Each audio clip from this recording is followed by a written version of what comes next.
The broadcast is now starting. All attendees are in listen-only mode. Good morning, everybody. Thank you for joining us for today's webinar.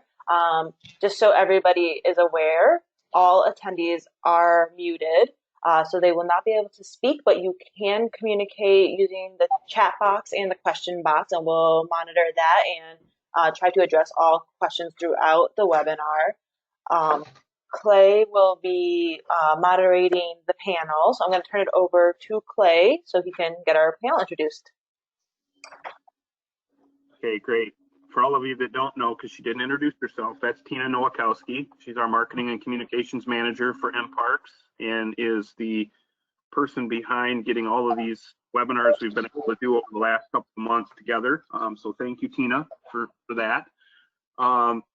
My name is Clay Summers. I am the executive director of the Michigan Recreation and Parks Association, and we have been striving to offer a platform where people can get together and have conversations about things that have been challenging with COVID in your businesses and within your agencies. And this is a really cool opportunity for general membership that will be on the line to interact with a panel of our vendor members who are representing different facets of what we all buy in our parks and recreation world. And so we've got a great group of people, and people who I've some who I've known for quite a few years, who I know are very passionate about the profession because it obviously feeds their business and helps them, make connections throughout our association. So I thank you all. I am going to ask each one of our panelists to introduce themselves one at a time, and we'll go across my screen. And then we also have 3 professional members that are on the line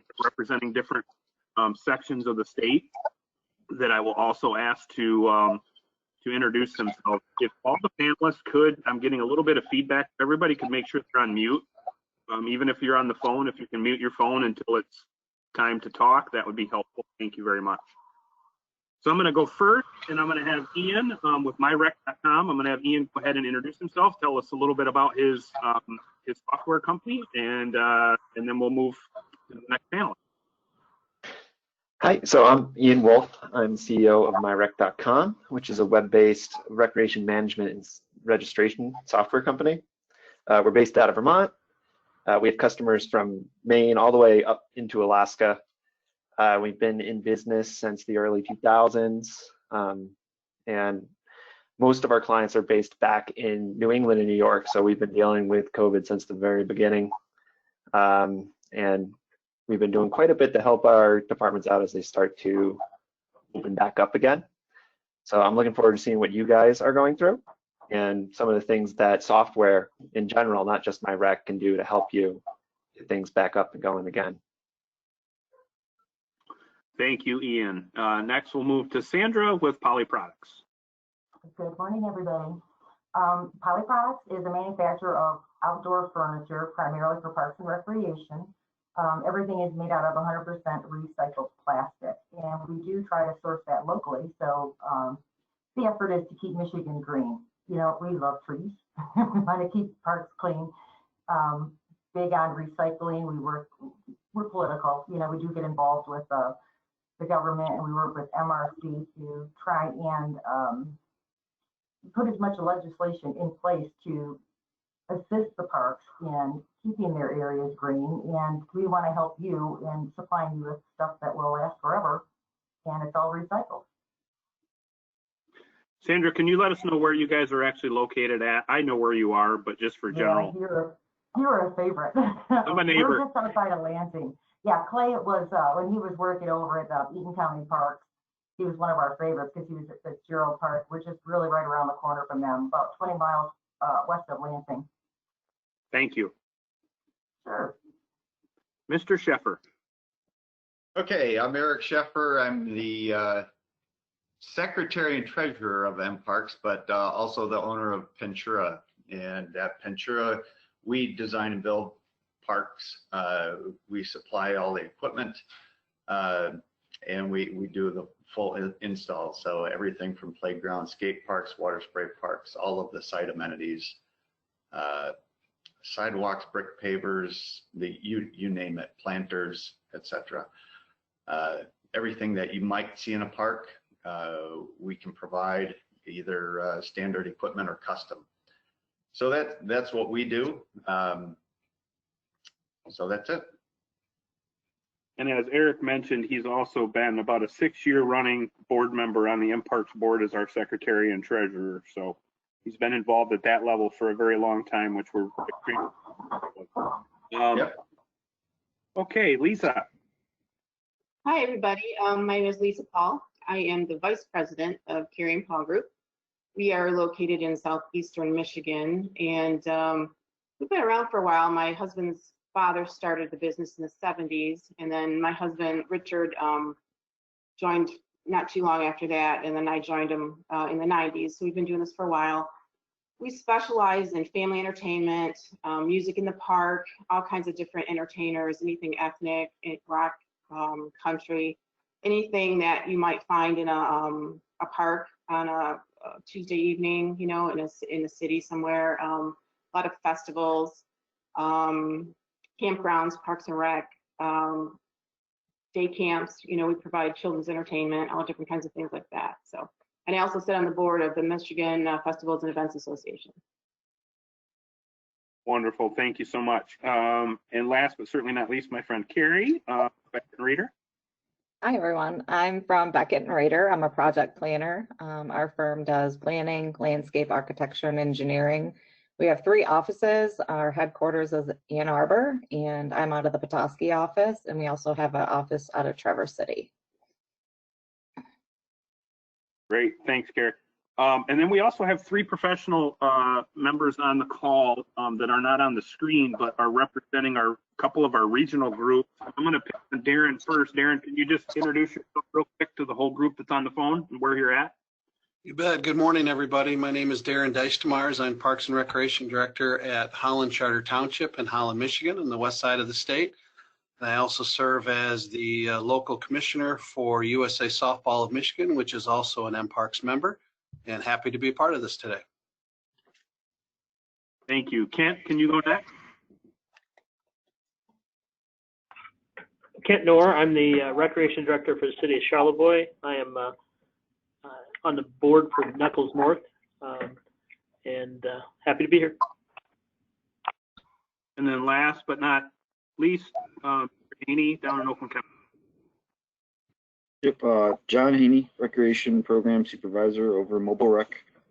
I sit on the board as the Northwest Chair, so that's why I'm here today, and hopefully if you have any questions, I can answer them if need be. So it's a good day. So. Great. Well, thanks for all those introductions. I'm excited. We've got a good group of individuals, professionals representing a long, you know, and diverse faction of what we sell and what we buy in our profession. And so I'm excited to kind of dive into some of the questions and kind of give the opportunity for the panelists to answer as they see fit. And we'll kind of move through this. Our goal is to be done by 11 o'clock. And so, like Tina mentioned, if you have questions that you want to put in the chat box, we'll kind of save time at the end, hopefully, to get through some of those. And without further ado, we'll move right into kind of our first question for the panelists. And I think a few of you can speak to this, but I think some of what our membership wants to know is what new services or products are you offering in response to COVID? How have you been able to kind of shift some focus and help your members or your client with some COVID related stuff? So Ian, we'll go with you first and let you go ahead and respond to that.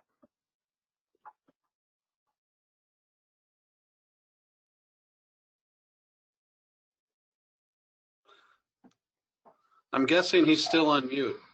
Ian, I'm not sure if we can hear you.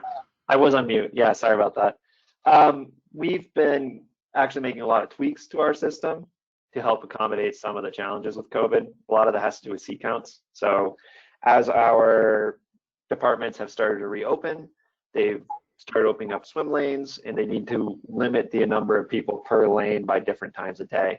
So we made some tweaks to that to help make it a little bit more, give you more control over how you can manage your counts there.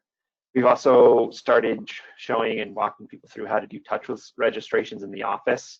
So setting up a tablet or a PC where people can go in and do a registration without having to touch pens and paper and pass that back and forth. So something that you can clean in between uses. we started helping our customers get in the shields, so the shields for your point of sale. And we've done a lot of other little tweaks to like memberships and such to make it a little bit easier to either pause them or extend them based on if your facilities were closed. So people don't have to necessarily go in and purchase new memberships for their community centers. They can extend them for 2-3 months for the months that they were shut down. And just making ourselves super available. So as people pop up with questions, we're able to answer them for people. And that's one thing. It's like it's different everywhere. That's one of the big things we've noticed. One region to the next, it's different. Some are further along, some are further behind, some have different rules they need to follow. So just keeping up with that. Yeah, certainly it's got to be a challenge. All of you in that world. Now, Ian, I would assume that, and again, you're not going to speak for other software companies, but for the most part, whoever they're working with is available to kind of go back and forth on some of the new functions that they're implementing. I would assume, because not everybody's obviously using your software, but in general, could you speak to that from a software perspective? So how available we are for, so I mean, we've always worked remotely. All of our staff is remote, so we're always have been available. We never did shut down. We didn't lay anyone off. So our support team is just as strong as it always has been. People call us, we're able to answer it, and I'm sure a lot of other software companies are similar. Not all of them are remote like us, so it might have had a little bit of adjusting there. One of the challenges we have had is just getting back in touch with our customers, because a lot of the times they're working from home now, so our contact information for them is off now. But we've put in some policies to make sure that we get that information updated as they reach out to us. Great, thank you so much. Eric, just kind of moving over to you. New services or products you guys are, or how you're responding to COVID in a different way right now?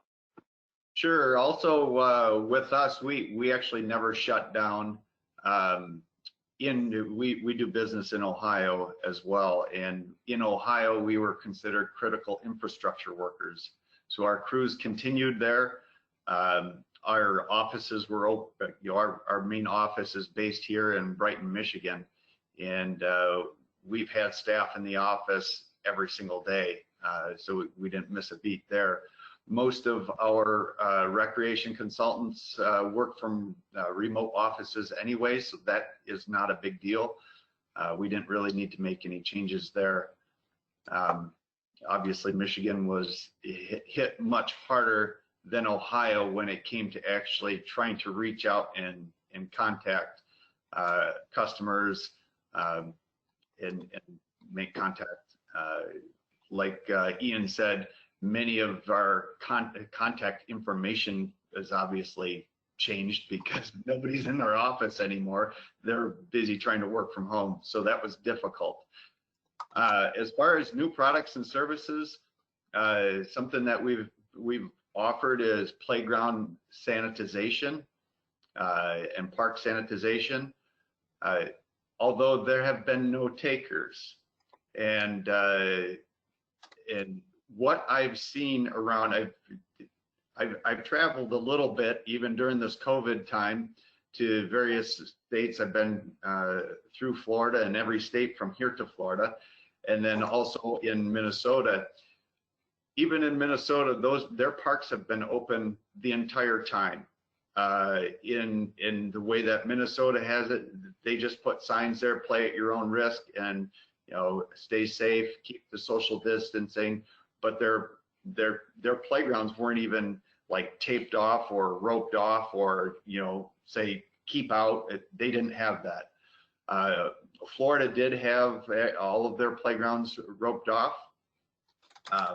So and obviously Michigan did as well. So we're seeing it, kind of implemented very different ways in many different states. Another product that we have the ability to offer here shortly, we're working with a chemist who has a product that is a antibacterial spray. It was a product that was developed during the Iraq War to fight germ warfare. It sounds kind of far-fetched, but actually COVID was around at that time, and this product actually kills germs on contact within 7 seconds. So this is like a self-leveling spray. It's warranted for 3 to 5 years. So that testing has already been done. So here's a spray. You don't need to sanitize your playground every day or every week or every couple hours. It will actually last 3 to 5 years. And now our concern was, we're checking on material compatibility, also the new strains of COVID, to make sure that this product still kills that as well. It's like I'll say waxing your playground. It leaves a little bit of a sheen on things, and it could be applied to many different types of products. And that sheen or that high gloss doesn't go away with rain. It's not something that you can wash off. So it's going to be there. So it's pretty interesting. Great. We're still digging into it, but it's a potential new one. Awesome. Well, thank you. That's very interesting that we're comparing COVID to the Iraq chemical warfare. Yeah. Moving directly to my right across my screen would be Leesa. Anything that you guys have done as far as offering a different type of response during this time? Yeah, we've had to just be really mindful of what's happening, and we've probably canceled 90% of the entertainment that we had scheduled for this summer. But the good news is we have outdoor movies, and we have a lot of technicians that can come in and do the old traditional family drive-ins where you drive your car in. You have an FM transmitter, so your car radio becomes your sound system, and people all sit in their car. They don't have to interact with each other, and people can still have a really great, fun family evening out. So we've got a great response from that, and we're thrilled to be doing that all over. July and August is crazy with that because people they're ready. They need to get out of the house. They're ready to do something outdoors. So we've been doing that. We did that before. The drive-in wasn't as popular. We did just the regular, you sit on your blanket and you go out and you sit in your blanket and watch a movie out under the stars in the park. And some places are still doing that. They still have the ability to do that if they have the social distancing capacity to do that. So, but the drive-in is off the charts. We're really thrilled with that. Another thing we're trying this year with the city of Auburn Hills, we're not sure how it's going to go, but we have a flatbed truck, and we have a DJ and a clown that's actually going to go into neighborhoods, and we're going to like party on your patio or party on your driveway, and have the families know that they're coming, and the truck will cruise very slowly through the neighborhood, spend a few minutes, just to kind of get people out of their house and have a little fun with that. So we're going to give that a shot, see how that goes. There's been some interest in that, so. We're doing that with Auburn Hills in July, so I'm really kind of fun to see how that goes. We also do, we found this in Germany where they do dancing in your car. It's like a music festival with a light show in your car. So people can go to a designated, if you have if you have a park with a big parking lot where you can pull up, and we do dancing and light show in the car. So people are doing the same thing as a drive-in movie. They're just doing it with their families in the car, so keeping everybody safe. Shows. We've had a lot of interest in doing shows via Zoom, like for kids' day camps, kids' library shows. Libraries are really popular in the summer for reading programs and things like that. The cool thing about that is we've been able to offer some entertainers at a reduced rate from maybe LA or someplace else that don't live in Michigan, because nobody's working right now. So they're happy to do any kind of show that they can do. You can get high professional, really great entertainers at a better price, because we're all in the same boat. So we're, there's been a lot of interest in doing that too as well. All of our entertainers that do like our magicians or clowns or anything that does family entertainers, they've had to tweak their show, so they're not doing audience participation. They're not bringing children up. They're finding ways to do audience participation,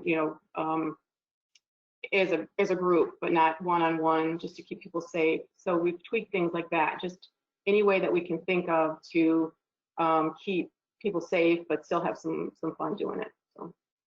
Excellent. How about you guys, Carrie? Anything to add? Yeah. We have stayed open during the whole COVID shutdown. We all work remotely from our homes, and we've kept our services as best as we can. I'm on the planning team, so I'm going to speak mostly to the planning aspect, but we do a lot of park and recreation plans, master plans for communities throughout Michigan. And some of the things that we were, March and April were huge community input months for us. So we've had to be very creative in how we gather public input, not just SurveyMonkey, but we've tried a number of different virtual avenues. We've practiced through the office with each other on a numerous different, we've tried everything, I think. So we did a successful community input session virtually yesterday with the city of Dearborn for their Parks and Recreation Plan. We used Zoom, and then we did a Mentimeter. It's a live polling website. So we created, basically, it flows along with PowerPoint. So you can basically make slides, ask people questions, they log on with their phone or computer, and they can answer the questions immediately. There's open-ended questions, there's multiple choice. So there's all different kinds of types of ways that you can ask people, and it live streams right up on your screen. So if 10 people voted for A, it shows up, there's a chart. So it's live results right there on the computer screen. So that went extremely well yesterday. We have done up north too, is a little bit more open than down south. So we have had small focus groups. We do stations throughout, we do different posters. We hand everybody their, if they need sticky dots or sticky notes to post on our boards. We've just been pretty creative in the way that we're trying to serve people and gather community input as best as we can. We do project websites for people to try to get the information out there to the communities. So we've been just creative, innovative with our approach in the planning process. Great. Yeah, it's got to be a challenge with public input. I can only imagine. Sandra, from Polly's perspective, any kind of new product, services, or offerings, and then we'll roll into the next set of questions after Sandra answers. Well, we did have to close down when COVID was announced, although that was just the production end.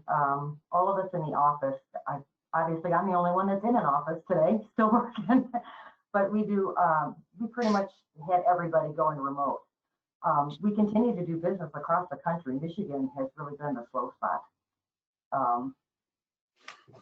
And even then, like for instance, our donate programs where people are donating different products to park areas, those seem to be what's doing the best for the parks right now because people have more time on their hands. They've got availability of money, and with the additional funds that the government is giving for unemployment, and they've got time to go out and collect donations, and the Donate a Park Bench program is going strong. So far as anything new that we're offering, we put out our COVID statement on our website. There really isn't much we can offer. We don't offer wipes or such things, but we do have a live link that connects them to the EPA recommended products for sanitizing. We haven't found anything that hurts our products. We've tested multiple different products, and so far, you can use essentially anything you want to clean and sanitize your product. So we're making that available and doing some networking because we sell, in Michigan, we sell direct. It's a kind of a thank you for our local customers, but we sell nationwide through distributors. So we've developed a network where people in different areas of the country, if they need sanitizing products or whatever it might be that they're in need of to manage their COVID while they're open, we've been able to find out from our distributors what they have available and then kind of network and make connections to try and help everybody get through this.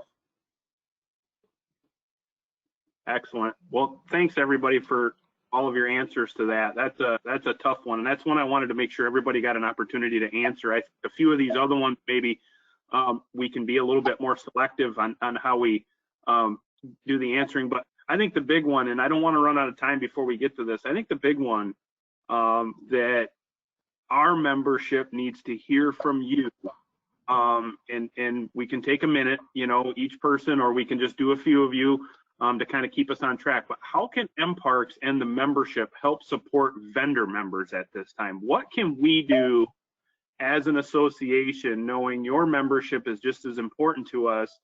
What can our members do to help support you as vendors at this time? And if you want to just raise a finger, if you have an answer to that, again, we won't go down the line and do 2 or 3 minutes with each one. But does anybody have a thought of what the folks on the phone can do to help support you guys? Is that a fair question? Eric, go ahead. Yeah, just a thought. Whenever you have like regional group meetings or events, think of where you might be able to integrate some vendors into that, maybe a vendor opportunity, and reach out to your vendors, whatever vendor that might be. It could be just even open invitation. Like if you have a regional group meeting and you're going to do some sort of a lunch, or maybe offer your vendors an opportunity to come in and speak to your group or be a part of your meeting. Point, and good for our regional group presidents who are on the phone to hear that message as well. Does anybody else have something you're like, geez, I just wish I could do this, or I wish the membership would ask us this? Is there anything kind of that comes to mind outside of what Eric mentioned? Again, Ian, you guys aren't, right here where you could come locally to a meeting. Yeah. What would be helpful?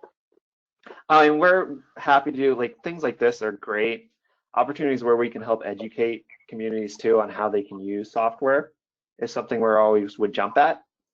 Or if you're just doing like a vendor spotlight, if you just want to call in a specific vendor and see, who's interested in software, we'll call in my rec and we can walk everyone through how the system works. We also like to do user groups. So that's where we'll go and we'll get other communities that have our system in your state. They'll come in and they'll invite their other friends who may be looking for software, and we'll walk through the system with them too. So things like that are really good for us. But yeah, especially if it just comes down to just like education, how recreation software can help you out. We'd love to do something along that line. I think it's been a big push, and this dates back prior to me. It's always a push for at the conferences for our members to interact and be in the trade show space and to be, kind of active in that space. And one of the things that kind of we hear sometimes pushed back from our general members is I don't have buying power, so it doesn't make sense for me to be in that space all the time because I can't make a decision without my director or without city council or whatever that means. So what do you guys say to that? I mean, so now that we're going more virtually, is there a way that and maybe this is a question for Darrin and John and for Kent. I mean, kind of what is the status of your products, your events and stuff, and are you currently taking bids or shopping for items right now? And do you allow other staff to give recommendation on that? Because I know that's always an issue in the conference and in the trade show space itself. Darrin, any comment to that? Like, are you guys looking at projects right now, or is everything on hold, or are you where are you at with that? Well, I know we talked about it a little bit before we came on the air here, and a great comment was made about how projects that were scheduled for this year that were already on the books are starting to move forward. In my area, between we just started on some new bike paths on the north side of town. The schools continued with the construction projects that we had for the latest bond proposal. Our local aquatic center, which I'm on the board for, we just started some renovations and improvements. So once those things got the green light to go and things that were on the books, yeah, they're moving forward in a big way. I think what is probably scaring, or at least a concern of many decision makers, is not having enough info or not knowing what could happen from one day to the next. You know, while we were sitting here, I literally just got something from West Ottawa Public Schools for the GOP's Return to Learn plan. That literally just came here a few minutes ago. And it's the Republicans' version of going back to school in some way, shape, or form. And there's some interesting reading. I don't know if they or even Democrats have talked to school leaders about any of this stuff, but they're throwing these plans out there. And I guess my point is that we really don't know certain answers from the state that help us move forward. Sometimes it feels like we take 2 steps forward and then all of a sudden we get some information and we take at least 2 or 3 back. So I think there is some general excitement and enthusiasm about what the future could hold, but I think there's some really conservative feelings about moving forward in any way, because especially for those that make decisions at that level, they want as much information as possible and they simply don't have it. That's a great point.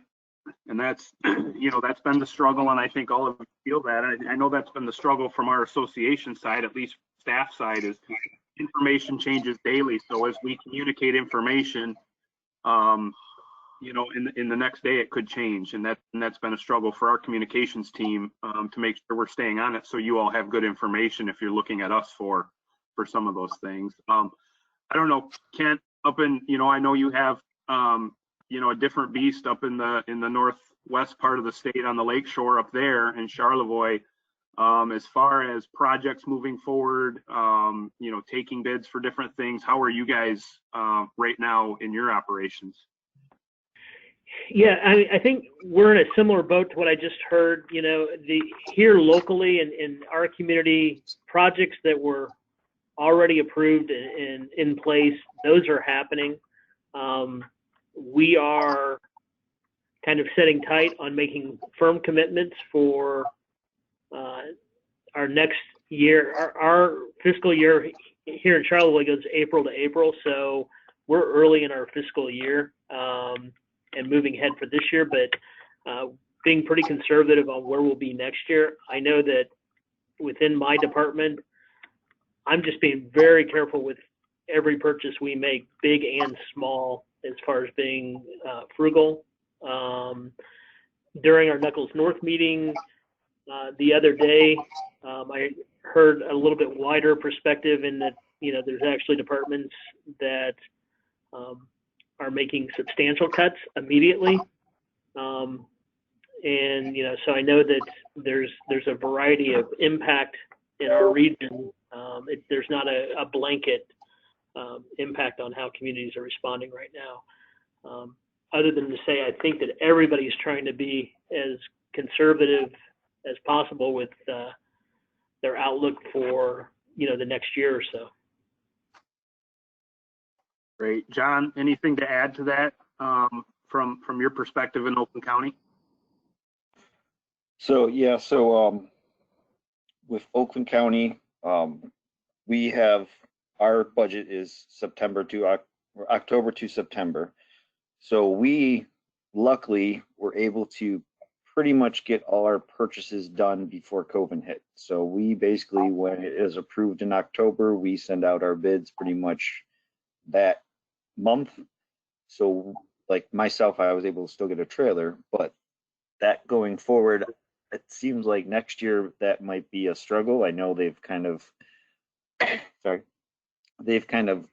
limited our projects that we're doing. Both our water parks are not opening this summer, so that's a really hit to our budget. My budget, we normally bring in about $400,000 in rec alone, but we're looking at possibly maybe $50,000 this year because my stages are a big ticket item, and obviously people are not renting stages right now. So we're still going forward. We're doing a lot more virtual stuff. We're looking at possibly doing some drive-in movies. We just got the AOK to do wrap, which that, not wrap, I'm sorry, mobile rec. So the only ones we can't run is our enclosed bouncers. So that will help out with our outreach. And of course, it's a millage year for us. So that is the fun of this whole situation. It's a millage year to get the outreach, to get people to vote yes. So that, and I know with the Northwest, a lot of our southern communities like Berkeley, Pleasant Ridge, I think Hazel Park, they have pretty much canceled all their summer events and their pools and everything. So we're all kind of, we got hit a little bit harder down in this region. So that is kind of where we're at right now. Hopefully we're all worried about a second phase down here. Hopefully that doesn't hit in the fall and we don't have to cut our budgets even more. But that's a possibility. So that's kind of where we sit. Hopefully that kind of answer your questions. Yeah. So thanks, John. Yep. That's very helpful. And I think that leads me to the next question. I am gonna cause you guys a little anxiety. I'm gonna put a few of you on the spot to answer. So the next question was, what are your biggest concerns as we move through the phases of the opening, and what that looks like over the next 6 to 18 months? Sandra, I'm interested to know in your industry what you guys as a company are looking at as your biggest concerns, hearing from the three professionals that just talked about conservative approaches to budgeting and purchasing. I mean, does that bring any further light to any concerns that you all have talked about as a company? Well, I guess because we're nationwide, we service all of North America as well. It won't hit us as hard as it would some other Michigan-based businesses, but it is disappointing just to hear that, our membership and our parks have the need to cut back budgets. We always make, the question I asked was, what can we do to help them? And if they need products, we want to help them get it. So I'm open to discussing programs if they want to do, fundraisers. Bottle drives seem to be pretty popular right now. Who isn't sitting on a boatload of bottles? But I guess from just trying to help Michigan, if there's something you need, we want to be able to help you get it. But it does look like the Michigan business is going to be significantly impacted by COVID. I would agree that because we just don't know what, the information changes on a daily basis. Are we up or are we down? And I think it's just caused so much uncertainty. Generally, this is, our membership, or I would call us optimists. We always look for the bright side, and I'm hoping that can continue. So as long as we don't turn off the news channels, maybe that would help. We make ourselves available. If there's something that you need and we can help, we're going to try to do it. But past that, I don't know what else we could do to help. Sure. No, it's a tough situation. I'm curious, at least from the entertainment side. You shared quite a bit when we talked about the first question, but is there something that you guys are identifying as your kind of biggest concern as you listen to, the three individuals talk from the other side of things on their budgets, and you have feelings on those concerns and what you can do to help? What we can do to help is that we've been trying to be really flexible, changing dates, postponing dates, canceling dates as needed. We're doing whatever we can to work with cities and counties and festivals and fairs wherever we can. And for the most part, we've been able to just move things, like I said before, to next year. I guess my biggest concern is if we do have a second wave, or if there are significant budget cuts, that next year might be significantly impacted as well in terms of entertainment and what we can do, in Michigan in the summertime, and maybe even in 2022. If cities and counties budgets are carrying over to 21, 22 might be when they say we just can't do it. So for us, it might not be 12 months, it might be 18 or 24 months that we're really going to take a hit, and we just don't know that yet. So we're doing our best to be flexible, to help wherever we can, and you know, everybody understands we're on this together, and we're doing our best to make it work.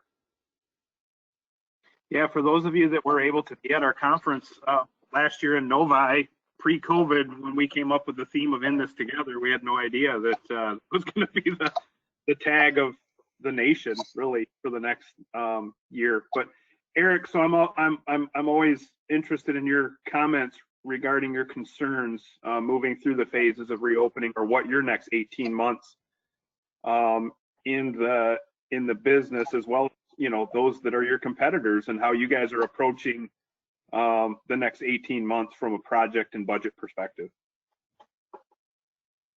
Yeah, we've had most of the, but like has been said earlier, many of the projects that were already kicked off that we had planned for this year are moving forward. However, there were a few projects that I'll say were deferred to 2021, where funding was there, but the municipality or those folks chose not to spend the money yet this year.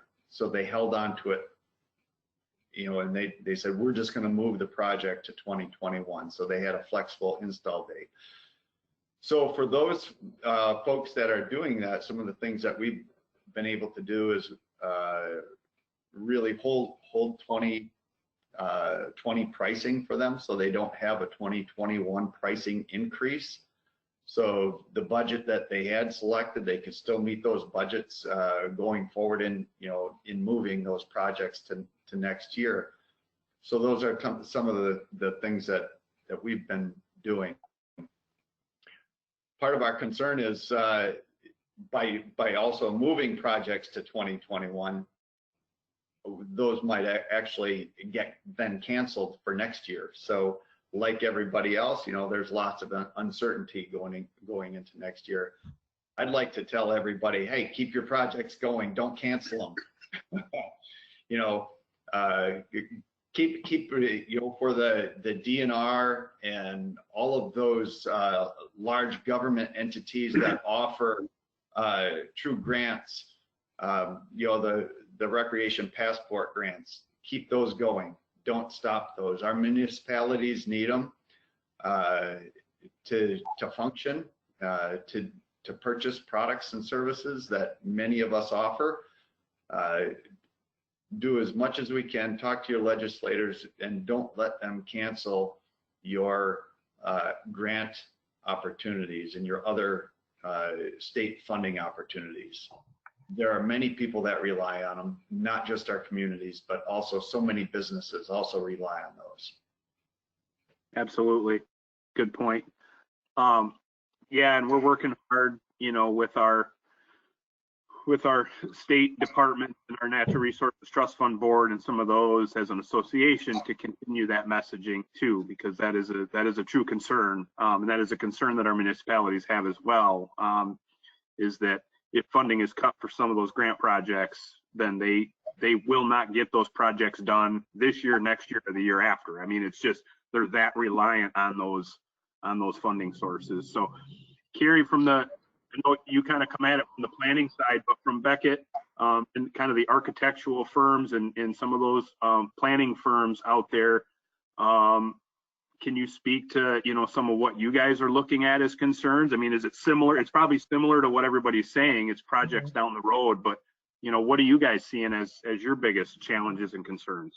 A lot of the same issues. And when we do write their action plans and capital improvement schedules, we're kind of being conservative and realistic of what we're planning for the next 5 years. Maybe some smaller projects, smaller scale items, just to be, you know, realistic with the economy and that sort of thing. So they look to us for funding sources. So one of the things that I do on a regular basis is just try to research different ways of funding, grants, you know, in the areas where our clients are. And even for the state of Michigan, our planners work with the Michigan Association of Planning, and there's different funding options through them, the MML. So we just try to do a lot of research when we're, you know, working with the communities to try to find alternative funding opportunities. And Ian, I would finish with you with that same question. Just, again, I know these are kind of all, they probably all kind of fit in with pretty standard answers, concerns that you guys have over the next 18 months that you're trying to strategize to overcome.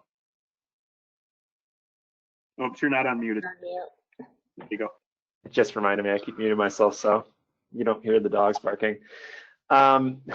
Yeah, one of our biggest concerns is just making sure that our software can offer what communities need as new rules and regulations roll out.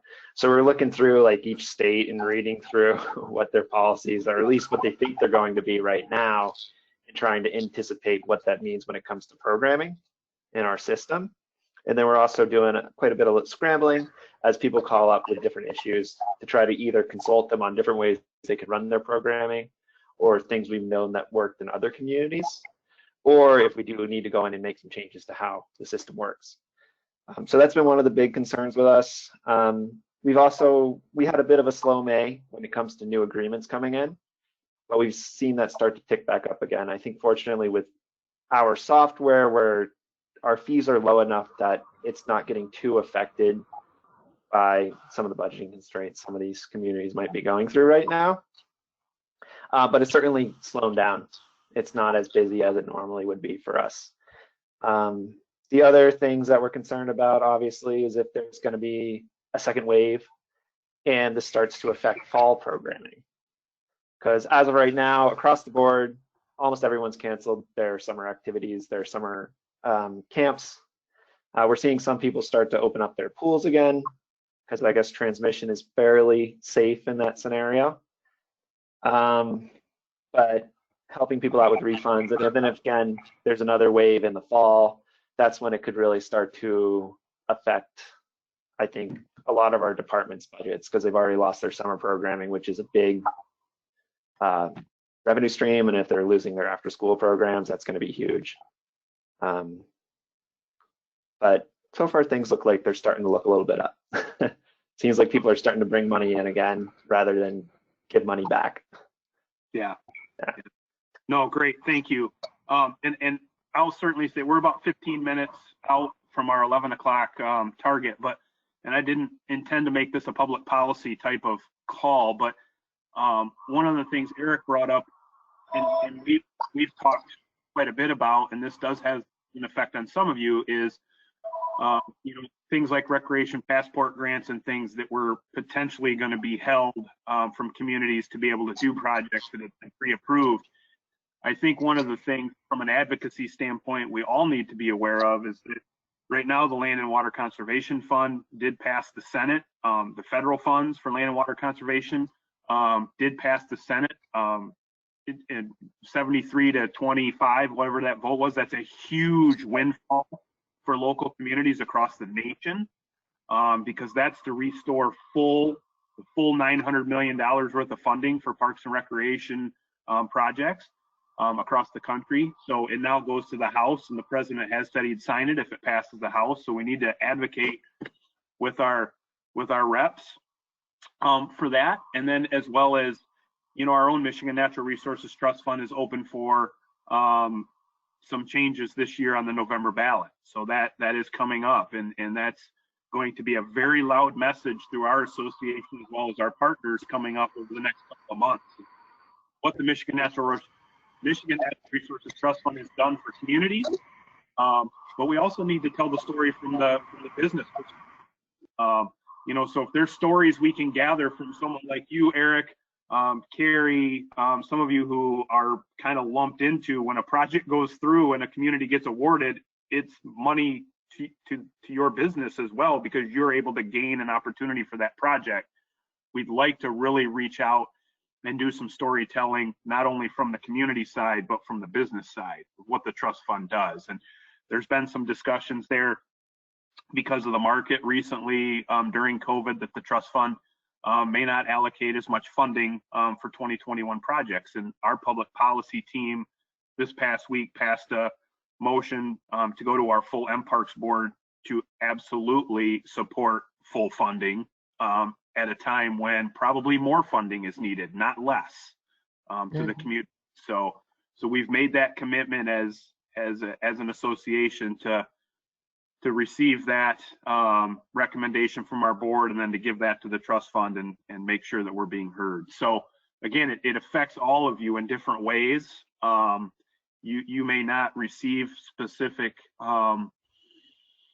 funding from a trust fund grant, but if the community you're working with, say in Leesa's situation, maybe doesn't get a grant, they may have to reallocate the matching funds they had to do something else, and it may not go towards maybe summer events that they were going to work with you on. And so it trickles all the way through for our members.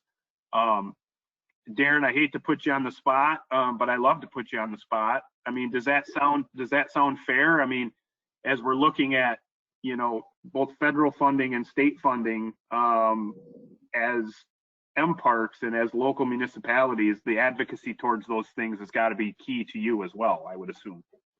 Oh, definitely.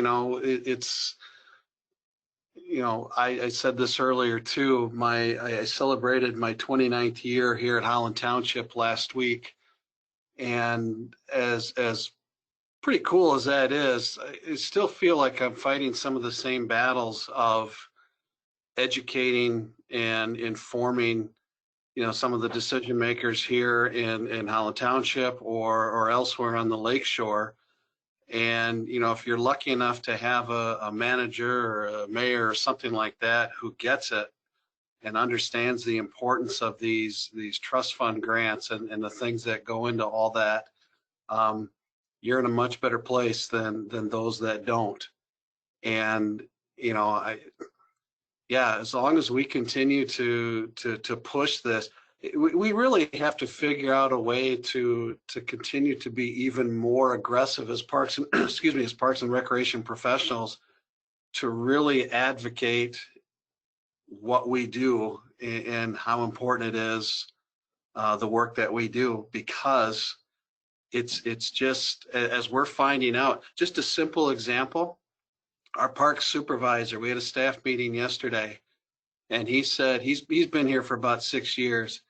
Since the pandemic has taken place, the last 2 weeks, he said we probably had more trash piled up in our park systems in that short amount of time than we've ever had in the last many years. Why? Because people are trying to get out, do things, do this, do that. Our parks are being used more than ever. If we're able to do some programming, trust me, as I talk to parents all the time, they want to get their kids involved in different things. We're finding out through a really lousy way of doing that we are as important as we always thought we were, and maybe our decision makers are finally starting to understand that a little bit better. So advocacy, information, education, a lot of the same stuff we've talked about for years, now is probably as important a time as ever to continue to hammer on that as best as possible. Great, thank you. I knew you could say that more eloquently than I could, so that's why I turned that over. Hey, we're all family here.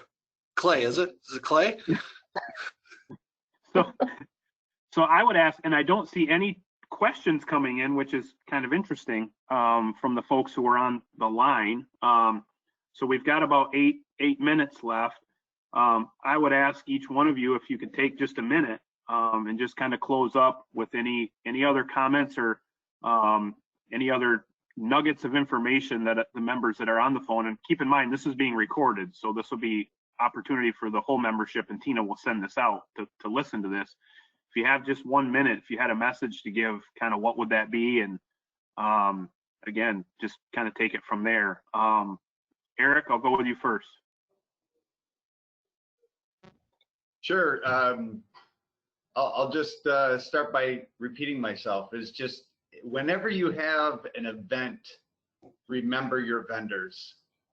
See if there's a spot, or when you have all of these citizens out in the parks and in your public spaces, ask yourself, as a park and rec professional, is there a way that you can integrate a vendor member into a part of that?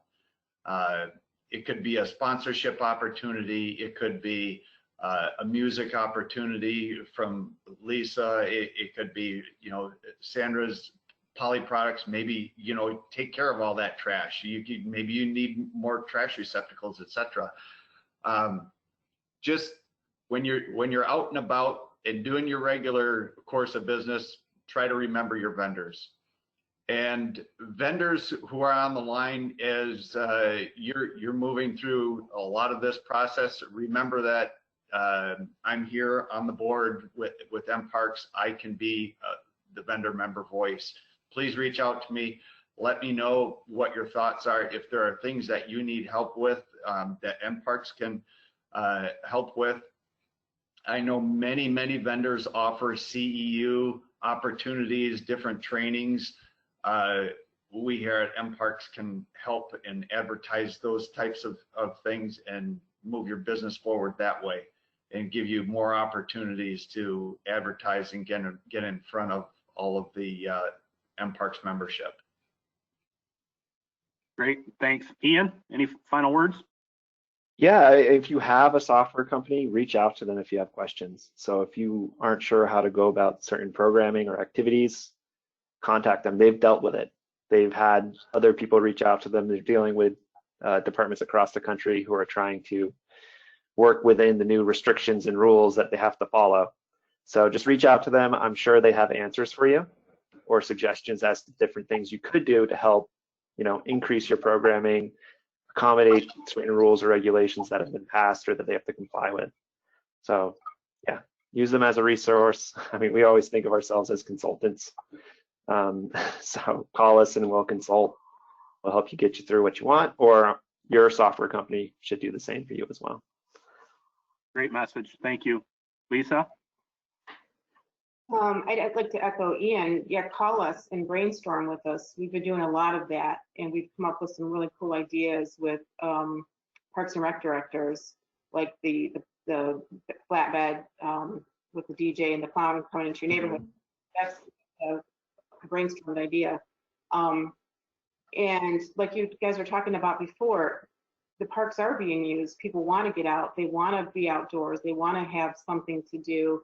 And talk to your government and let them know how important that is, how that improves your cities, you know, and it makes them more interesting. You know, on a personal level, we're about to move, and I'm looking for a community that offers things that the Parks and Recs have. I'm not going to move to a community that doesn't have an active Parks and Rec department and things going on and nature, you know. So those are important for people, and that's going to carry through this pandemic and on. And you're right, it does show how important this is for all of us, you know, how it makes us think about where we want to be and how we want to live our life. And this pandemic has really brought that forth for a lot of us, I think. You know, what's important for us, where do we want to live out our life? You know, nature is important to us. Parks and Rec is very important to us, and we need to communicate that. Great message. Thanks. Carrie? I would agree with Leesa too. Advocate for your departments. You know, use mParks to help you advocate for your departments. Parks and Recreation has been essential, has through the whole COVID shutdown. So, you know, we are here to help you with your planning needs and that sort of thing, to help you get your message out to the decision makers, and anything that we can do to help you, we are definitely here to do that. Awesome. Thank you. Sandra? I think Eric and Ian hit two of the things that I was thinking what mParks could do to help the vendors and we can do to help the members is my counterpart here in the office, we were discussing doing maybe day events at particular parks where we advertise this, so parks, you get an influx of people. And then as vendors, be happy, you know, we could sponsor those events or partake in there somehow. But try and get people out to the parks, and I guess it gets our name as vendors out there as well. Spotlighting vendors, whether it's on newsletters or, you know, if you had just a separate weekly spotlight that went out. So you just kind of roll through the entire vendor list and everybody gets a spotlight every now and then. I want to tell you, advocacy is so important. But the last thing If you think I enjoy being political, you would be wrong. I hate going to Lansing. It's a pain in the neck, but I'm a really good letter writer too. That's one of the easier things I do. I keep form letters. It's really important to talk to your government officials. And if somebody's too lazy to write the letter, I've got one ready to go. I'll send it to you. All you got to do is put your name and address on it and send it off. It's that easy, you know. But you really do need to talk to your government officials and let them know how important this is. And being that NRPA also has a similar marketing program going on right now, this is a perfect time for us to jump right on the back of that. Let's leapfrog with them and take advantage of the momentum that they currently have going. Yep. Yeah, that's a great segue to closing this down. Is we do have a great partnership as state affiliates to the NRPA messaging, and I know Tina and I have been on multiple calls with our NRPA agencies throughout the different states talking about how people are kind of combining their efforts, and so I appreciate that kind of segue into that.